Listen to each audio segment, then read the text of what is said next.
Hello, welcome to White Birch Tarot and Astrology. This reading is, I'm doing it on October 12th, but it's actually kind of really for the next few months, I think, because today Pluto went direct in Capricorn at 29 degrees. And then on November 19th, Pluto moves into Aquarius at 0 degrees. And we're going to have a lot of the outer planets that have been retrograde for so long are going to start going direct in November around the 15th. Saturn goes direct at 12 degrees of Pisces. And then the next month in December around the 7th, Neptune goes direct at 27 degrees of Pisces. And then next year, at the beginning of the year, I think on January 30th, 2025, Uranus goes direct at 23 degrees of Taurus. So the outer planets have been retrograde for a long time, and they're finally starting to go direct. And Pluto's the first one, as I said, at 29 degrees of Capricorn, and that's a big deal. This is really like world shifting, probably on a personal and a global level. And so, anyway, so what do? Pull some cards that are easy to understand? No, I pulled fairy cards. But before I don't know why I feel like doing this, because I wrote this poem today, and it's not like a good poem. Like, I wouldn't submit it to a journal or anything, but it just seemed to fit the time, and I don't know why I feel like reading it, except I just do. And then I want to say one other thing before I start the reading, but I had a weird thing at the end of the last one that I think might be a message for somebody, but I'm not sure. But anyway, this is called Unicorns. Anyway, just whatever. It's kind of goofy. Unicorns. If hell is below me and heaven above, then who the heck lives next door? If everyone's gone and they're not coming back, what on earth am I still living for? If you never loved me the way I loved you, then why did we meet at all? You made me feel real and important and true before you made everything small. There are so many different kinds of love that I can't really measure that high, but I know they all hurt and I know they all count, but I don't think I'll ever know why. If I say I see unicorns up in the sky, will you wonder what's wrong with my brain? If I tell you I talk to the ghosts in the house, will you think that I'm not even sane? I don't care what you think, because I know what I know, and I've been here much longer than you. I've been here before, and I've been here before, and I'll keep coming back till I'm through. I have no idea why I felt like reading that, but I did. So there. Okay. And last time when right after I finished posting last time, it was a couple nights ago, I got this vision. I'll just do it really quickly. I don't really see things in my mind. It's like I feel them, and then I imagine what they would look like. It's difficult to explain. But I saw, in quotation marks, like these black and white birds flying from right to left with very pointed black beaks. But they weren't, then I thought, wait, they're not really real birds. They're drawings of birds. They're black and white drawings of birds. Again, there was like one big bird at the left and some smaller ones following because they were like farther behind. But all I can say is that it was a very pointed bird. I think it was drawn with like pen and ink or something, but black and white, again, going from right to left. And I felt like I almost got up and posted another message, and then I thought that no one's going to want to watch a 2-second message because I don't know who it's for, but I felt like it was for someone that was going to watch the video. So, I mean, that video is gone, but I'm hoping it's the same people again. So if that makes sense to anybody, let me know, because it just would not leave my mind. Okay. So now I'm going to start. So this reading is really for Pluto going direct, but it's kind of for this whole time period where everything's changing.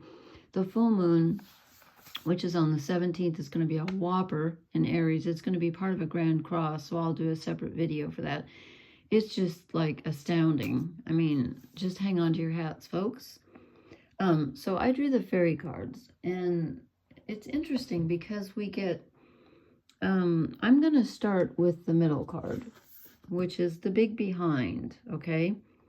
And this is interesting because it's about looking at things from a completely different perspective. And it's like the world's upside down, which is what it may feel like with all this stuff going on, Pluto going direct and then going into Aquarius in November. And we're flanked on either side by two ladies. So there's a lot of feminine energy. And I felt that for a while. And remember, Jupiter just went retrograde in Gemini. That's kind of a big deal too. So I think that's part of it. But anyway, so the big behind is about taking a look at things from a different angle, a completely different perspective. And I just want to read a couple lines out of the book because, let's see. Okay, it says, take a moment and look behind you. Turn around and look at the situation from another angle. Step out of your forward focus, and you may see that the solution is right there behind you. Remember, the big behind is something that you never see as you go forward through life, but it's there nonetheless. In fairy, looking behind is as important as looking ahead.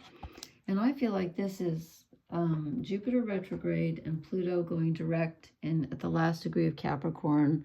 And then, as I said, it moves into Aquarius in November 19th. I think this is about like you have to look at things from a different perspective, but also everything around you is going to feel like wonky, like everything's just going to feel like you're seeing it upside down and backwards. I don't know. It just is. And then flanking on either side. Okay, so this was actually the first card I drew, the Lady of Unicorns. Okay, she's very protective. And I want to read just a couple sentences about her. She is belief, magical connection, and guardianship. And Jupiter, as I mentioned last time, went retrograde a few days ago. And Jupiter's all about belief. That's what Jupiter represents. Jupiter is our hope, our belief system, especially our spiritual belief system. It can be your philosophical system if you're not spiritual. It's the future. It's thinking about what you want. And it's about feeling blessed and lucky. And it expands everything. And so that really makes sense to me. And the book says this is the Lady of Belief and Longing. The unicorn, symbol of purity, grace, and love, is under her guardianship. She is the keeper of our longing to connect with magical beings. She holds our need to believe, and she cherishes it. Belief is such an important part of living a true and magical life. Belief can help us overcome depression and despair. It can lead us toward a brighter future. Give her your longings, and she will keep them in care for you. Come to her when you need to be reminded of the importance of what you believe in, and she will restore that belief to you. That's Jupiter. And it's also, having faith when things feel like they're just crazy. And, we have the election here in the U.S. and right about the time, actually, that Pluto goes into Aquarius, I think. That's going to be interesting. And then we get the Lady of Leprechauns on the other side. And she's also about looking at things because she's clear sight and foreknowledge. And this is the card where it says, okay, she's holding two things. She's got the knowledge of the future because she's holding a crystal ball in one hand. And then she's got this faceted, what would you call it? What do they call it in here? Oh, it's a crystal horn. So she has a crystal ball. This is knowledge of the future. And this is a crystal horn. This is clear sight, being clear-sighted. So it says here, the crystal ball represents knowledge of the future. Many of us would give a great deal to know what the future holds, and yet such knowledge can be dangerous. The gift of clear sight may be a wiser choice, for who does not want to see life clearly? But the crystal horn is faceted. You can see through only one facet at a time, each giving a different view of the same thing. That's what this is. It's getting a different view of what you normally look at. It's looking at things completely differently. And that's what she's asking us to do too. She's like, okay, you know, the future in part, in a great part, depends on how you look at it and what you believe and what you have hope. Do you believe you can do something that you want to do? And then it says, there's a little bug flying around me here. I've had more bug issues today. She says, the book says, what to choose. Remember that her gifts are not what they appear to be. Knowledge of the future and clear sight proffered by someone as tricky as this lady may be no more than a glittering illusion. If you come upon this lady, think carefully about what you wish for. You may be wiser to thank her and walk away empty-handed. The choice is yours. Okay, so I think we should have faith in ourselves and be very open to looking at things in a completely different way, especially, let me show you the shadow cards. First, I drew an oracle card, and I got between worlds, and I'm like, yeah, exactly. When Pluto is moving between Capricorn and Aquarius, and remember, it takes over 280 years for Pluto to make it around the entire zodiac. So this is not going to happen again for many lifetimes, okay? We are literally between worlds, and you probably are feeling that. Then I decided to draw a couple of shadow cards, which I haven't done for a while, and I drew the 10 of Cups. I thought, okay, how would this be a shadow card? Well, the 10 of Cups is like having everything that you wish for. So when I get it in a shadow card, I'm thinking, you could lose everything that you cherish, but I don't think it's that.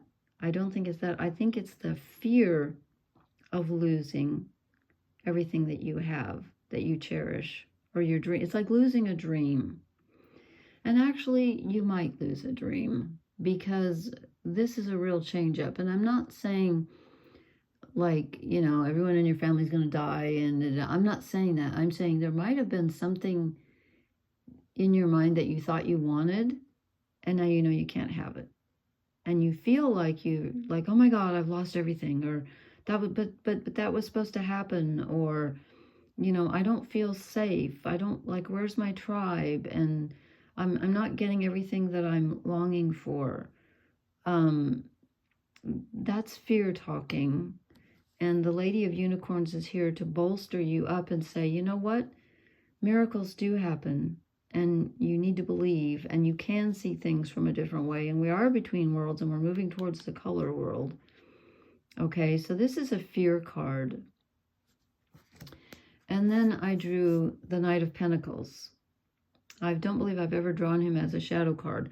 So I asked myself, okay, what would the shadow side of the Knight of Pentacles be? Well, he's usually very stable, and he moves very slowly. Well, if you'll notice, this guy's hair is kind of flying out behind him. He's not being very careful. He's moving too quickly. So I think that the shadow side of the Knight of Pentacles is someone that we thought we could trust and rely on is proving to be unreliable. Or something. It might not, it could be a person, it probably is, or it could be something else, but something that we thought was very reliable and moving slowly is proving to be unreliable, and someone is acting too hastily, or maybe things in our lives are changing more quickly than we thought. But something stable that we had counted on is not as stable as we thought. And that could be sparking this fear of, oh my God, I'm going to lose my dreams. Oh my God. No, if you do lose this, then it's okay, because it wasn't for you in the first place. And you need to look at things differently, because we are being protected by this fruit fly that's flying around my head. We're being protected by this woman who, the Lady of Unicorns, who's saying, if you just believe. She's closing her eyes even. She's got so much faith, she's got her eyes closed. And it's interesting, she's got the unicorn horn, and then she's got the faceted horn of clear sight. And I think, you know, at this time, it might be okay to wish for clear sight. Maybe not foreknowledge. I don't know. I used to think that I wanted to know what was going to happen. And I think, oh, I wish I knew, so I'd know how much time we have left with this or before that. And now that I'm older, I think, oh, God, no. No, no, no, no, no. I don't want to know, because then you would just spend all of your time worrying about thinking, oh, my God, I only have this many days to do this. Or no, you don't want to know. So in my opinion, I would not ask for foreknowledge. I would ask for clear sight, because I think that's okay, but that's up to you. That can be dangerous too. Okay, I hope these made sense. And please leave me a comment. Please hit the like, share, and subscribe buttons. I'm going to post again for the full moon. And if anybody recognized that bird image, would you let me know? I don't know why it just seemed so powerful after I posted last time. I don't know. Okay. All right. Blessings, everyone. Good night.